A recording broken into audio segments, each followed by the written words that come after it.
A mesura que les buscals del rellotge s'aproximaven a l'inici de la manifestació independentista, el que estava previst s'ha complert. Grans aglomeracions a les estacions d'Arc de Triomf, Tetuan, Diagonal i Verdaguer. Al metro anava molta gent, molta aglomeració, moltes empentes. Hi havia molta gent, molt malament muntat tot.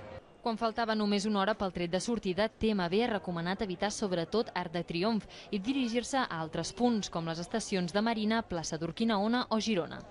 Les aglomeracions de gent han fet que aquí, a l'estació de metro de l'Arc de Triomf, els trens deixessin d'aturar-se entre 3:45 i poc més de les 5 de la tarda. El servei de metro ha quedat així, doncs, limitat per qüestions de seguretat i per poder descongestionar l'estació.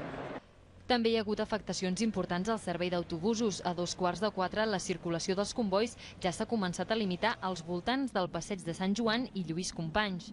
L'autobús cada vegada trigava més estona i hem pensat que ja no seria possible arribar.